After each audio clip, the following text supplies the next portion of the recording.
Fine. I just wanted to throw that in there. Fine. But so getting back on topic, we'll talk about the getting your partner to make it to the next stage. So if your partner is trying to get you, if you're trying to get your man or your girl to get to the next stage or the serious stage in the relationship, I think you first need to evaluate what you want. So I think that's always the first part. It's like, what do you want and why do you want it? Why do you want marriage? Or why do you want to move in together? Like, what is it that you want and why do you want it? If you can't answer those two questions, there is no conversation. Because what's going to happen is you're going to bring that conversation and that person's probably going to poke holes full of it because you weren't ready to answer those questions. That's a good point. That's a really good point. So before you go in for the conversation, you always need to self-reflect. And this is something that people really don't talk about very much. Mm-hmm. And it's not something I, even as a counselor, even as a woman in my late 20s, even started to practice until relatively within the last 3 years, is actually sitting and self-reflecting before I have a conversation. I think a lot of the time women, especially, we're such social creatures. We like to go and we like to get surveys from all of our friends about a situation, talk it through. And I'm not saying you shouldn't talk things through. Why are you giving those eyes? I'm not saying you shouldn't talk things through, because I do think that there's a lot of value in understanding other people's perspectives. However, I think we undervalue the need to sit in our own discomfort, sit in our own silence and solitude, and really think about what we truly want. Who are we? What do we want? Ask yourself those questions and answer those questions.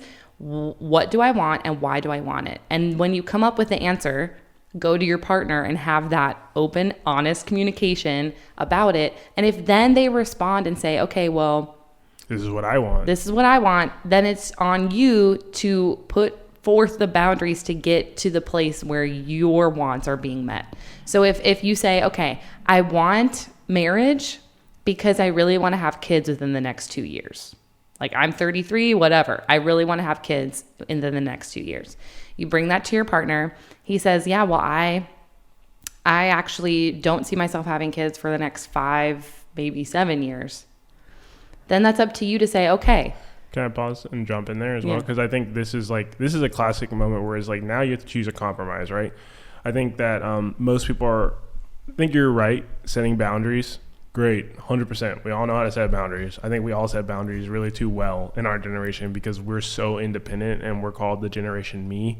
So millennials are called the Generation Me because they're always about what I want, what I want, what I want, what I want. I want it now. I want the works. I want the whole works. Presents and prizes and sweets and surprises of all shapes and sizes. And now, don't care how I want it now. Don't care how I want it now.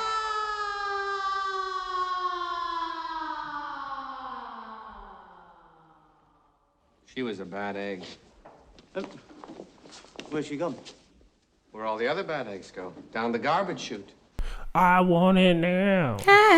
Yeah, exactly. And this is where we have the breakdown. We no longer, and this is why I truly believe people are still single, is because they're always about what they want. They don't know how to work as a team. So they don't know how to compromise. And this is also something we cover in the course, is like learning how to compromise and compromise without completely compromising your boundaries, right? Because there's a natural give and take. If you're saying I want children in the next 5 to 7 years, or the man's saying I want children in the next 5 to 7 years, and you're saying you want children in the next 3 to 5, it's like, okay, what's the median there? And it's 5. like, yeah, and Basic then, math. But my whole point being is like, now what's realistic for our situation? So you tell me you want kids, it's like, okay, you're a nail technician. You're telling me you want me to get married to you, and it's like, okay, well, why do you want to get married? And then it's like, well, I just want to, it's like, so you want financial security. I was like, I mean, you could create a contract because a marriage is a contract. So it's like, why do you want this? My thing is like this, people have to understand, like, why do you want the things you want? And if you're just saying I want it because I want it, that's fine. But also know, like, when it comes time to have a relationship, people want other things too. So I think like you have to understand where is the layer of compromise to still accomplish what you want, because I think the biggest thing for women when it comes to child rearing is financial security. So it's like, how can you give you financial security? If I can't give you that financial security, or like if you're saying the only way for you to have that financial security is through marriage, I would for most men, they're going to be uncomfortable with that notion. I'm just going to be honest. I think most men would be. So I think you have to understand, like, where is the compromise to achieve what you want and what I want to achieve at the same point in time. And I think that is achievable, but I think at the same point in time, like you said, it's up to you. Do you want to compromise? Because if you don't want to compromise, that's fine, but then go to another relationship if you don't want to compromise again. So now it becomes this repetitive pattern where it's like, what is the common denominator in your relationship? Is like, I will never settle, I will never compromise. That's fine. You don't ever have to settle, you don't ever have to compromise, but if you're also alone, that's your choice, which is fine if you want to be alone and you never want to have children. Yeah. But also, too, I want to say, I agree with everything you're saying, but we are talking in the context of mixed messages. So if you are with someone who is giving you consistent mixed messages, it's time for you to possibly move on. Yes, no, 100%. Now, yes. Now, I will say this, like, and there's where I would say, like, when it comes to mixed messages, is delving into what, there's actually a famous quote. I love this quote, and it's by Seneca, is that our imaginations are far worse than reality. And it's like, if you build this imaginary world inside your mind saying that everything is, he doesn't want to have kids with me because he's cheating on me and he's doing all this stuff, it's like, did you ever communicate him? Like, what is he doing? What is he doing with his life? He's like, hey, maybe he's like Elon Musk. I'm trying to get to the moon. It's like, this is like my priority right now. And I definitely think that's where it comes into compromise in relationship, is actually taking the time to understand what your partner's wants and needs are. Because you can't tell me that you're willing to have boundaries and then you're not going to respect your partner's boundaries. Yeah. And that's where compromise comes in. Because if you're saying like you have boundaries and your partner doesn't have boundaries, if you guys never learn to compromise, you will never have a relationship. Because what you're saying is, it's not that you have boundaries, it's that you have to be subservient to me and do what I want. Right. It's only in the context of what I want. So when we say mixed messages, and this is where I want to bring it back home, is make sure you're having direct and open and honest conversation. Because I will tell you this, I think for a man it's pretty easy to tell when he's sending mixed messages overall. Like, there's a lot of key indicators that we go into in the course. What's up? Ain't nothing for free, Randy. But there is a lot of mixed messages that men will send, and one of the key things I say is when a man is being indirect, because it's not very a masculine trait. It's like, if you're being indirect, to be like, yeah, maybe. It's like, no, I show up for work at this time of the week. This is what we're doing. This is the task. It's like, I'm very direct and I'm open and I'm honest about what I'm doing. When I start getting ambiguous, started moving like a snake, that's when you gotta be worried. Because it's like, now I tell people my intent. This is my intent. Like, this is where I'm going.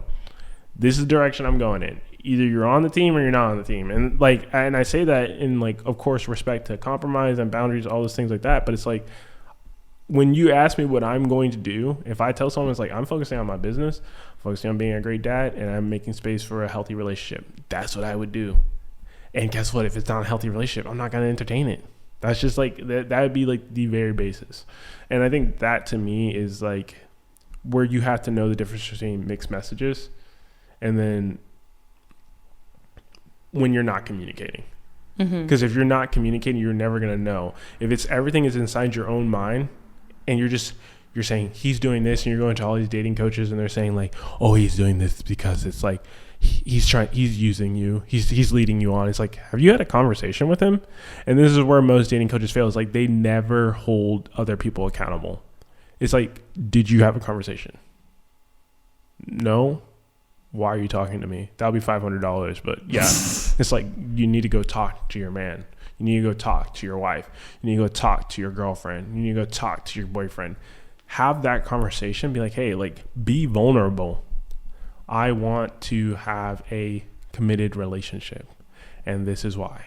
Yep. This is what I want, and this is why. I think moral of the story here is you need to communicate your needs, your wants to your partner openly, vulnerably, and they then need to reciprocally communicate their needs and their wants to you.